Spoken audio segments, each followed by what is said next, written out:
somos? Vamos definir primeiro, biblicamente, quem somos.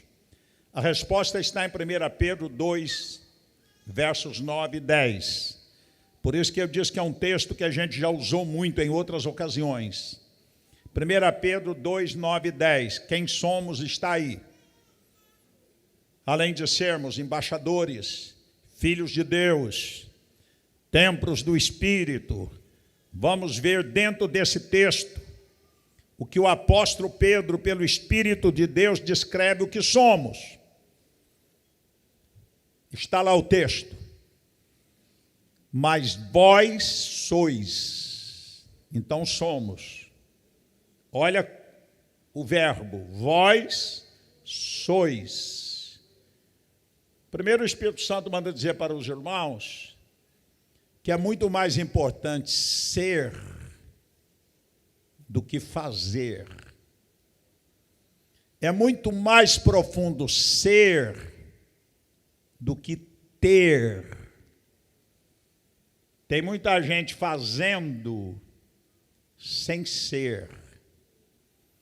Tem muita gente tendo bens materiais e usando muitas vezes até o poder do evangelho, mas não são.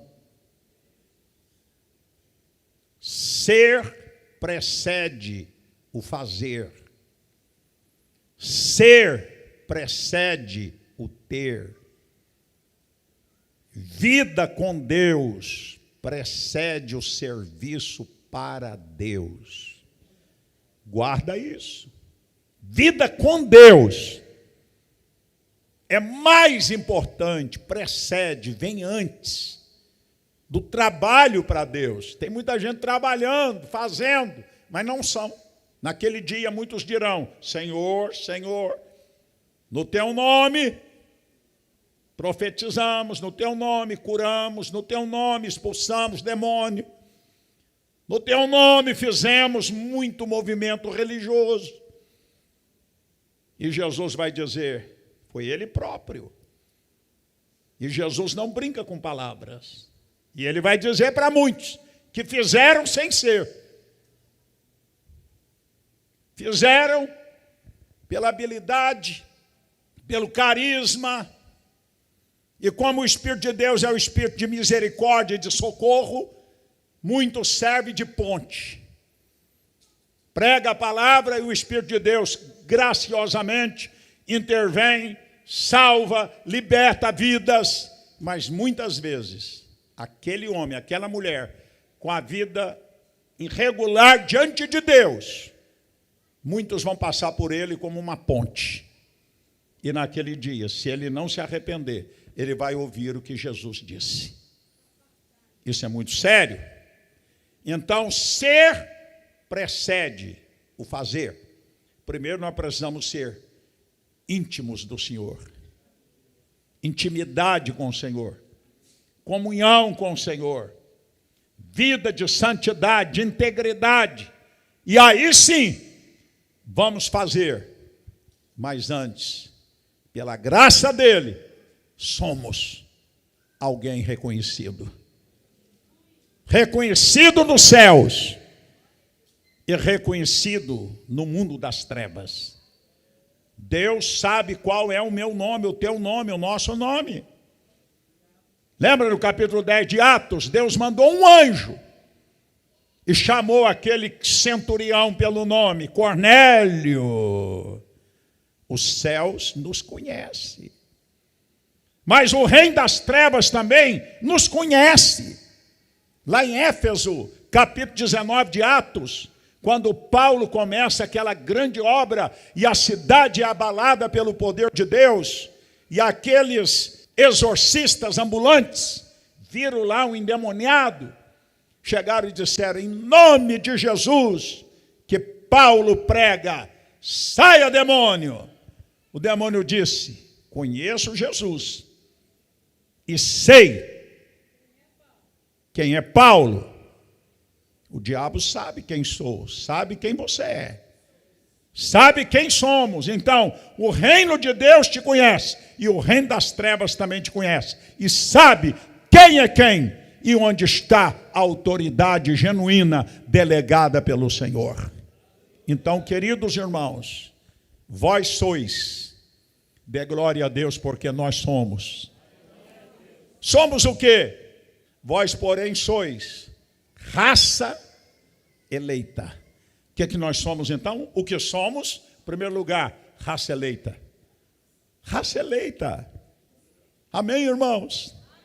Nós somos raça eleita. O que é eleição? É um processo de escolha. O Brasil tem 205 milhões de brasileiros. O estado do Espírito Santo é pequeno até, tem perto de 4 milhões de habitantes. E o Senhor colocou os olhos em você. Te elegeu antes da fundação do mundo nele, para a salvação e para o serviço. Foi ele que nos elegeu. Foi ele que nos escolheu. João 15,16, eu amo esse texto. Quando Jesus disse, não foi vós que me escolhestes, porém eu escolhi a vós, ou vos escolhi, para que vades, deis frutos, e o vosso fruto permaneça. Raça eleita. Quem faz parte da raça eleita aí?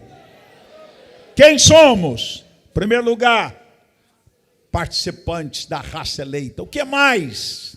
Sacerdócio real. Sacerdócio real. Eu poderia falar muito aqui sobre o sacerdócio levítico, mas os irmãos conhecem bem a palavra e nós estamos numa reunião de liderança.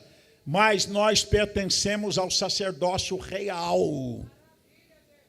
Lá em Apocalipse 1,6 diz que Deus nos fez reis e sacerdotes. Glória a Deus. Aleluia. Sacerdócio falava do povo para Deus. O profeta fala de Deus para o povo. O sacerdote do povo para Deus. O homem que intercede. O homem que carregava a carga, a responsabilidade e apresentava o povo diante de Deus. Como sacerdotes reais, nós precisamos ter um encargo no coração. O cuidado de todas as igrejas pesava nos ombros do apóstolo Paulo.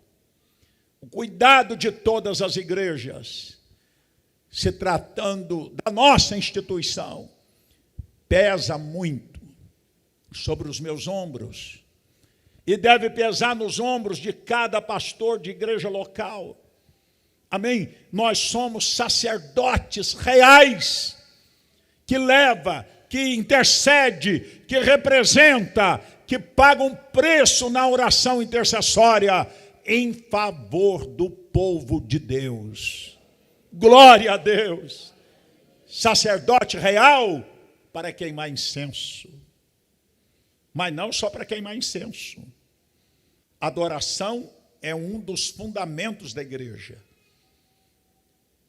Mas não é só adoração. Outro dia Deus me deu uma palavra aqui, vocês lembram? No capítulo 17 de Mateus. Quando no monte da transfiguração, a glória veio, o semblante de Jesus resplandeceu, as roupas resplandeceram. Que coisa linda! Pedro tomou a palavra e disse, Senhor, como é bom estar aqui. Hoje nós cantamos, como é bom estar aqui. Mas é bom estar aqui para ser renovado. É bom estar aqui para se encher. É bom estar aqui para ser mergulhado nos rios de Deus. Mas em seguida, tem algo a fazer. Precisamos conjugar adoração com serviço. No capítulo 17 de Mateus, Jesus está lá na glória. Pedro diz, que bom estar aqui, Senhor. Vamos fazer 3 tendas aqui. Uma para ti, uma para Moisés, outra para Elias. E vamos ficar só aqui. Vamos ficar nessa glória, nesse gozo, nesse deleite. Tem muitas igrejas que têm o foco principal e único só na adoração. Aí, meus irmãos, vem o desequilíbrio. Sacerdócio para queimar incenso também, com certeza. Aleluia, mas não só. Quando Jesus desceu do Monte da Transfiguração, lá na planície, estava um pai com o filho endemoniado, lembra disso? Os discípulos não puderam expulsar, mas Jesus desceu do monte, foi para a planície, para atender a necessidade de um pai sofredor. A igreja tem que se encher, tem que estar renovada, tem que estar cheia do poder para cumprir um propósito. Não apenas para sentir o fogo, não apenas para cair no poder de Deus. Não, tudo isso é bom, tudo isso é maravilhoso, tudo isso é glorioso, e eu amo isso. Mas não só isso. Sacerdócio para falar do povo para Deus, para queimar incenso, mas também para descer do monte da adoração, da transfiguração, por causa daqueles endemoniados, perturbados, sem esperança, que estão lá na planície dos nossos bairros, das nossas cidades, dos nossos estados. Compreende isso, irmãos? Quem compreende? Aleluia, glória, glórias! A igreja tem 5 propósitos: adoração, comunhão, discipulado, ministérios e evangelismo. Vamos equilibrar os 5 propósitos principais da igreja de Cristo na face da terra. E não sermos uma igreja que pende só para um dos aspectos. Equilíbrio. Fala comigo, equilíbrio. Diga, a casa da bênção é uma igreja biblicamente equilibrada e saudável para cumprir o seu propósito. Aplauda ao Rei da Glória. Terceiro, nação santa. Eu não vou me deter aqui na nação santa. Você ouviu muito durante o ano todo sobre santidade. Separação, separados para um propósito. A igreja é uma nação santa. Interessante que tudo que Pedro escreve, ele faz um paralelo com aquilo que Israel era na antiga aliança. Eu não trouxe os textos porque eu não estou dando um estudo bíblico, mas todo esse paralelo que Pedro coloca no capítulo 2, versos 9 e 10 da sua carta, tem um paralelo na antiga aliança. Israel era escolhido por Deus como raça eleita, como sacerdócio real, como nação santa, como povo de propriedade exclusiva. Mas Israel falhou no seu propósito. E todas essas atribuições que o povo da antiga aliança tinha, o Senhor transferiu para a igreja. Então nós somos o quê? Tudo isso. Raça eleita, sacerdócio real, nação santa, povo de propriedade exclusiva de Deus. Irmãos, olha para cá, isso não enche o seu coração? Nós somos parte de um povo de propriedade exclusiva. Deus, nesse caso, é exclusivista. Amém? Você é 100% dele. Nós somos 100% dele. Nós fomos adquiridos, nação santa, povo adquirido, povo de propriedade exclusiva. Você foi comprado, eu fui comprado, não com ouro, não com prata, não com dólar, não com real, mas com sangue precioso do Senhor Jesus. O que somos e para que somos? Vós, porém, sois raça eleita, sacerdócio real, nação santa, povo de propriedade exclusiva de Deus, a fim de... Aí está o propósito. Para que somos? O que somos? Na parte A do verso 9. Para que somos? Na parte B do verso 9. Para que somos? A fim de proclamardes as virtudes daquele que vos chamou das trevas para a sua maravilhosa luz. Para que somos? Para proclamardes, para anunciardes, para pregardes, para falardes. De quê? Interessante que eu anotei aqui algo muito interessante. Preste atenção. A palavra proclamar, no original que foi escrito no Novo Testamento, é exagélio. Esse proclamardes só aparece no Novo Testamento uma única vez. E só nesse texto. Para que somos? Para proclamardes. Agora veja bem. O que significa proclamar?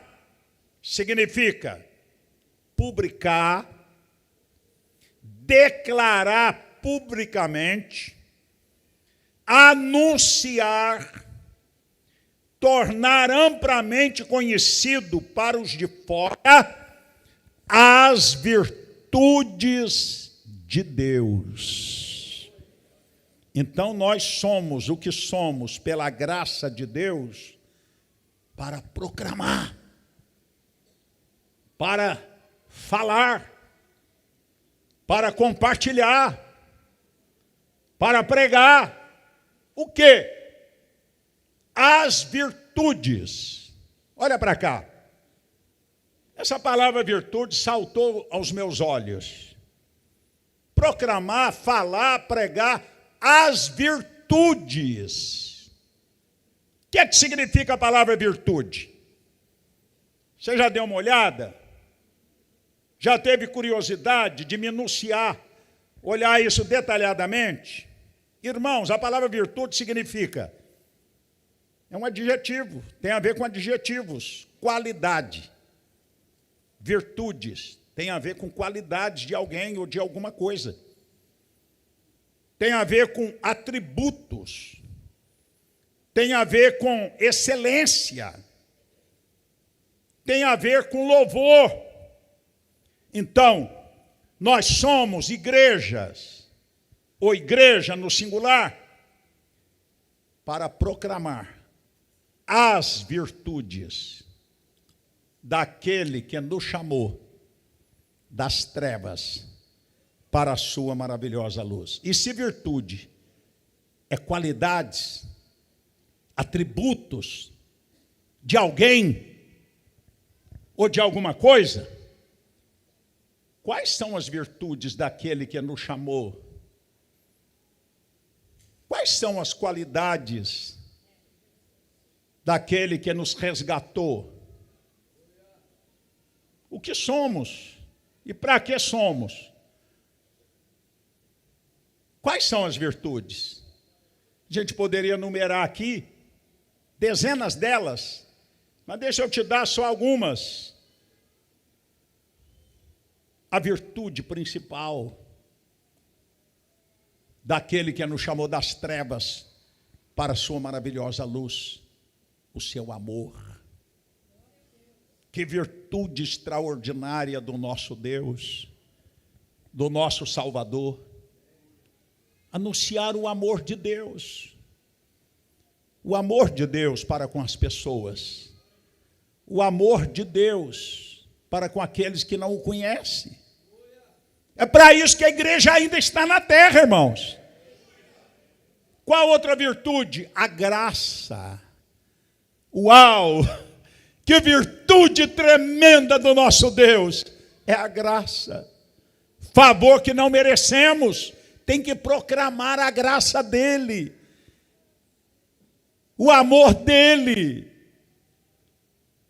aquilo que a pessoa não merece, nós não merecemos, mas a graça do Senhor nos alcançou. Paulo dizia: sou o que sou pela graça de Deus. Amém, irmãos? É para isso que nós somos igreja, somos o que somos. E para que somos? Para proclamar as virtudes daquele que nos chamou das trevas para a sua maravilhosa luz. Amor de Deus, graça de Deus. O que mais? Misericórdia de Deus, a santidade de Deus. Qual outra virtude? O poder de Deus para operar sinais, prodígios, maravilhas. É para isso que nós estamos aqui. Isso tem me incomodado. Os irmãos conhecem aquela expressão da igreja dos 3 S's. Nós já saímos disso, mas se não vigiar, tem gente voltando a isso. Lembra da igreja dos 3 S's? Salvos, satisfeitos e sentados. Salvos, sentados e satisfeitos. A igreja dos 3 S's, onde as pessoas contentam apenas em ouvir, passar um momento de confraternização com os irmãos, ouvir uma palavra, ter um momento de louvor, de adoração, terminou, ele está feliz, satisfeito, salvo, sentado e satisfeito, enquanto o mundo lá fora caminha para o inferno. Misericórdia. Nós precisamos rever aqueles líderes que estão um tanto quanto desmotivados, já foram mais intensos, já foram mais dedicados no evangelizar, no ganhar almas, no consolidar as almas. Ah, mas eu decepcionei. Ah, mas eu me frustrei. Meu irmão e minha irmã, não deixe a frustração, não deixe decepção, nada te parar, porque Deus te chamou, e você é o que é como igreja, para cumprir um propósito. Nós precisamos ser mais ativos do que temos sido. Precisamos botar a mão no arado outra vez, se alguém parou, e não olhar para trás. Porque quem nos alistou, irmãos, não foi o apóstolo Doriel, de saudosa memória, que já partiu e cumpriu bem a sua carreira, e guardou a fé, e com certeza terá do Senhor o seu galardão. Quem te alistou não fui eu, não. Não foi o seu pastor, não foi o seu discipulador. Quem te alistou foi o Senhor da igreja, o cabeça da igreja, o Rei dos reis, o Senhor dos senhores. Não meça esforços. Diga não ao acomodismo. Diga não ao crente SSS. Salvo, sentado e satisfeito. O resto, desculpa a expressão, que se dane. Que o Espírito Santo te incomode. Que o Espírito Santo tire o seu sono. Eu oro para isso. Que o Espírito Santo vivifique isso. O que somos, que maravilha o que somos. Mas para que somos? Para quê? Para que poder? Para que transbordar de unção? Para quê? Para ficar sentado? Inerte? Ah, porque não tem porquê não. Jesus não vai aceitar nenhuma desculpa não. Jesus não vai querer ouvir nenhuma desculpa naquele dia. Você estará diante dele, olho no olho, face a face. O que fizestes, meu servo, com os dons que eu te confiei, com os dons que eu entreguei nas tuas mãos. Nenhuma desculpa esfarrapada será aceita. Compreende? Eu não estou botando um peso em você. Eu estou te dizendo alto privilégio. Aleluia, irmãos. Dissemos boca de Deus, instrumento na mão de Deus, para tocar a vida de alguém aqui do nosso estado, aqui da nossa nação, que ainda não foi tocada. As nossas programações não podem estar voltadas somente para quem já é salvo. Esse é um problema da igreja convencional, tradicional. Toda a programação é só para quem já é salvo. Há muito ministério de manutenção apenas. Deus falou comigo essa frase, ministério de manutenção. Eu não quero ter um ministério de manutenção apenas, de manter o que está ali, e muitas vezes perdendo o que está ali. Uma igreja que já foi e está decrescendo. É sério isso. Deus quer de nós, não ministério de manutenção apenas. Vamos manter sim, vamos pastorear sim, vamos alimentar sim, mas vamos avançar, porque nós somos uma igreja não meramente pastoral, nós somos uma igreja apostólica. E apostólico é pioneiro, é aquele que bota o pé na frente, é aquele que avança, é aquele que rompe cadeias e proclama o evangelho da graça. Renuncie essa marca de crente SSS. Diga, eu não sou SSS. Diga forte. Diga outra vez. O que significa os 3 S's? Salvo, sentado e satisfeito, enquanto o mundo se arrebenta e caminha para o inferno. Que Deus restaure essa paixão. Se diminuiu de intensidade. Que os irmãos dê lugar ao Espírito de Deus. Nós podemos fazer mais, muito mais. Nós podemos realizar mais para a glória do Senhor. Nós podemos ser mais ativos. O mundo não tem o que nós temos. A sociedade não tem o que nós carregamos. Não tem, irmãos. A esperança não é Jair Bolsonaro. A esperança não é a política. É importante os governos, a organização política social. Claro que é, como cidade, como cidadão, nós precisamos disso. Mas a nossa esperança é o Senhor Jesus Cristo. É o Rei dos Reis, é o Senhor dos Senhores. Ele depositou em nós o poder, a unção com propósito. O que somos e para que somos. Isso tem a ver com identidade e com missão. Identidade e missão. Identidade e missão. Identidade e missão. O que somos, identidade. Para que somos? Missão. É isto que o Senhor espera de mim e de você. Que sejamos homens e mulheres dispostos, disponíveis para sermos porta-voz da graça de Deus para aqueles que não o conhecem. Guarde no seu coração.